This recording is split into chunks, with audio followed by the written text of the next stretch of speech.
hero. Yeah, hindi. Ano ko dito si Skin Airport. Yung Skin Airport talagang pinaglaban ko yung pangalan niya kasi matagal ko na siyang gustong maging pangalan sa sitcom. Eh kung kami ang gumawa nito si Randy at si Kuya Aga, naisingit ko.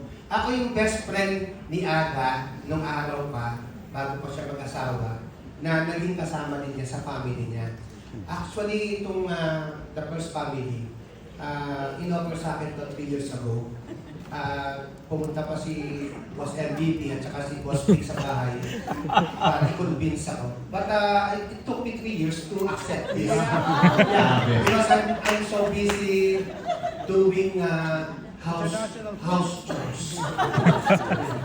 And that's why I accepted it and that's why I'm here. Gusto ko yung napalaban ka ng English. Napapalaban ka rin ba araw-araw sa English? Asya? Yeah. Akasha is no match to my English. Kaya Andres is a sick man with my English. Si Bayani mas magaling mag-English sa akin. Yeah. Si Bayani mas Yes. magaling. You're absolutely right. You're absolutely right. You're a good son. Good son. Okay. Okay, moving on. Thank you, Kuya Yani. Yung pagdating daw siya ganun, ako na agad. Ako first time ko maging creative consultant sa isang sitcom at ngayon nangyari yun. Kasi galing ako kasi sa production. Galing ako as PA, as assistant writer, as writer. Ngayon, syempre, ang iniisip ko magiging fallback ko kung sakasakali wala ako sa harap ng camera, production pa rin. At dito sa The First Family, pinayagan nila akong maging creative consultant. So, kahit na papaano, during the taping, pwede ako makapag-contribute na hindi na ako mahihiya. Before kasi ginagawa ko na po yun, kaya na nakakahiya kasi wala ako sa posisyon para gawin yun. Eh ngayon, may leeway na, may lisensya na para gawin yun. At palagay ko naman marami akong matutulong sa aking head writer, sa aking director.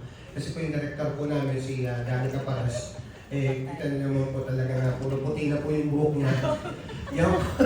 Yan po ang isa sa pinakamagaling na director ng sitcom at ng noontime show. Yes. Pinagmamalaki po yan.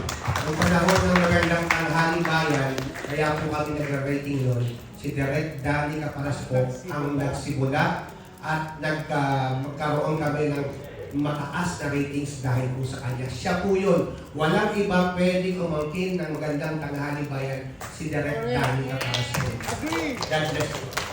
Napakaganda. Okay, sino po ang gustong next na mag-share? Magawa kami ng show. Mga boss yung tumatawag. Parang sinasabi ni Glenn. Gawa kayo ng ganitong show, ganun. First time ko din na si Aking tumawag. Siya yung nagsabi na, gawa tayo ng sitcom. Sabi niya ganun. Ang nakaka-pressure lang, yung sinabi niya na kasama ko yung buong pamilya ko. So, syempre, first time sa TV. And that's why, kaya first family binuo namin with Yani. Tapos, nagko-collab kami, nag-zoom meeting kami with Sharlina, with Andres and Tasha para din nakakapag-ambag sila dun sa character nila, kung ano yung kaya nilang gawin, kung ano yung hindi nila kayang gawin. Siyempre, part nung proud ka kasi si Agi yung tumawag sa'yo, di ba? Para pag naisipan ka niya na gumawa ng show, ibig sabihin kahit pa paano na natu-pressure niya yung mga pinagsamahan din namin before at still naniniwala siya sa grupo namin. So sabi nga niya, ito yung grupo natin, so tayo uli gagawa ng show na parang nung 90s, pero ano na ngayon, parang 2024 na, i-ibay na natin yung, yung ibang parang mga style, but i-continue natin yung saya nung 90s na ginawa natin. So, yun po yun. Ikaw rin pala na, ang tumawag din sa akin si Aga muna. Siya din tumawag sa akin. Yes, buo tayo ng show. Nag-usap po na kami tatlo. Nung nabubuo na namin yung show with Charlene, kasama pa si Charlene, no, dahil 4 na kami. At kunti-unti na namin nabubuo. Tinawagan niya ako ulit. Sabi niya, umisip ka ng title. Alam mo, nagdasal ko talaga ako sa Panginoon. Kasi lahat na binibigay ko sa kanyang title na sinasabi lang niya, ganda, pero alam ko pangit. Tapos nung naisip ko yung The First Family, sabi niya, gusto ko yan. Sabi ko, thank you Lord. Kasi naisip ko naman, kaya First Family, kasi ang gusto niyang pangalan nila dito, Aga, as Mulak yung apelido. Sabi ko, first na lang yung apelido nyo para first family. Sabi ko gano'n. Tapos yun nga, kung si Boss Vic tsaka si Boss NDP, hindi po siya pumunta sa bahay. Si Aga ko talaga tumawa. Hindi nga ako nila ako pumuntahan eh. Pinawin, napasimula. Napasimula. Wala akong utang na loob. Pero bilang galing mo lang, totoo ba? Kayo yung tumawag sa kanya? Naniniwala ka na. Oo, naniniwala ako, di ba? Okay, bata ka pa lang, pinagtatanggol kita nung na marami pumapasok sa'yo natin, maliit ka pa. Pero hindi mo ako pinapaniwalaan. Kaya naniniwala ako. Si Kuya Aga mo ang tumawag sa akin. Okay. Okay, para clear yun. Okay. Hindi ka naman na-OP lang, kaya mo sinabi yun. Hindi, siya talaga ang tumawag. Wala namang iba nang tatawag sa akin. Kasi naman, siya rin ang producer nito. Kailan tumawag? Tumawag sa mga 23 years. 7 p.m. Gabi. Gabi. PM. Kuya, di pag gabi. 7 p.m. January 27, 7 p.m. Nasa ano siya ng bahay nila. Ano una niya sinabi? Sabi niya, Yans!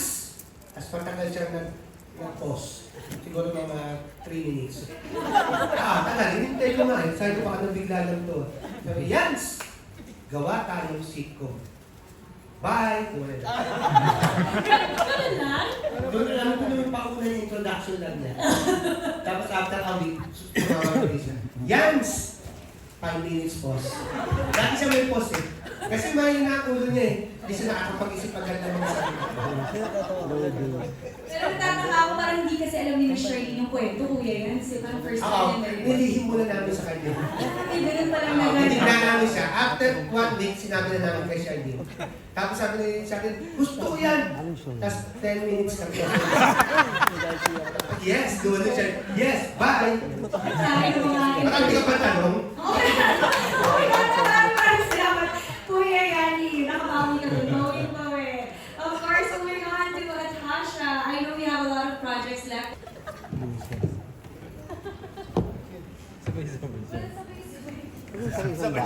Hindi, dalawang sasakyan niya. Depende sa call time. In fairness naman, lahat tayo dumarating on time. Lahat tayo. Depende sa call time. Ay, So, wala ako first, oo. Oo. Ako naman akong gumigising. Pero ako yung ulit pumatag. Ayun, sabi rin po ni Direk Tani. well, nauna yung mga bata because yung call time nila mas maaga ng 1 hour. So sila. Okay, the kids. Bakit mas maaga yung content nila? Bakit nga ba rin? Hindi, I think meron din ano, pero sa girls also may makeup na 1 hour. Parang gano'n. Kasi kami parang... Kasi mga scenes na ginagawa nila, Sila yung dalawa, mga your writers. scene is always the first. Yes. Yung opening scene sila. Okay. Kasi inaayos yung mga yung mga sequences natin. Amazing. So, tinitingnan yung mga bata, sila. Nung una nga, call time ko, 8 o'clock, 5. Nung mamaya, parang kasi sa akin naging 7 yun na yung call time, ano? Kasi nagigising ka 5:30 na. Okay, game. Next question. Coming from Heart. First likely to feel hungry during work. Madali lang to si Tata. Parang agree lahat ah. Tawid. Yan. May bakery kami doon sa harapan. Oo. May mga tinapay nandyan, unti-unti nawawala, nababawasan. Kinakain ni Atasha. Pero mga iba yung sagot ni Aga. Ay, di pala, Tasha pala. Ano ako sa Ito po ba kasi? Okay, so they all agreed to Atasha. ha? Atasha. Yes, Atasha. Unanimous. Oh, yeah, now we know. Okay, Kuya Yani. Ito, maganda tong ano na to, tanong na to. Pero alam mo, first time ko nakita ang Mulak family na, syempre first time naman nila magkasama. Ang kasama nila, 2 chef, 6 na yaya, tapos 37 na makeup artist. All in all, siguro 50 sila. Ang dami! Tapos ang maleta nila, wala nga lumiro ito, ang maleta nila, kala mo pupunta ng abroad. Ang nakita ko 8 maleta. Parang hindi na sila babalik sa bahay. Pero yung first likely to bring or order food on the set, wala pa akong nararamdaman sana gawin to ni Aga Mulak. Kasi ang pagkain nila, talagang healthy sila lang kumakain.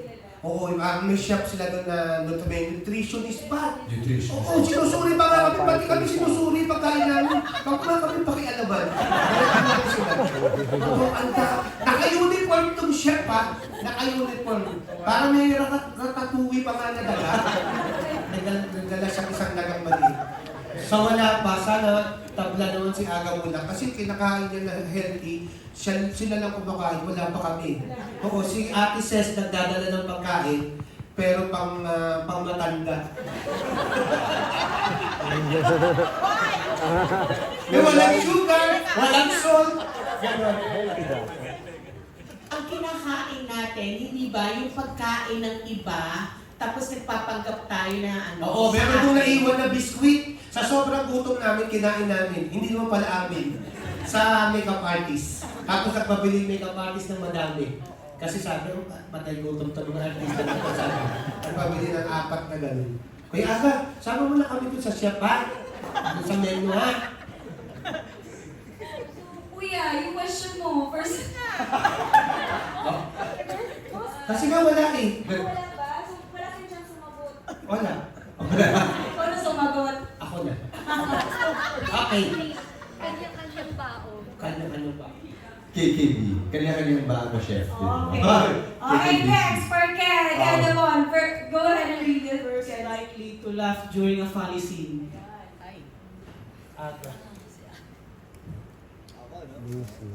Oo. Yeah. Yes. Ano malungkot ka dyan? Yeah. Minsan nakakat yung eksena dahil hindi ko na, di ba? Talaga. Mabilis kayo, Sir Ags. Mabilis kayo, at mabilis kayong patawanin. Yes.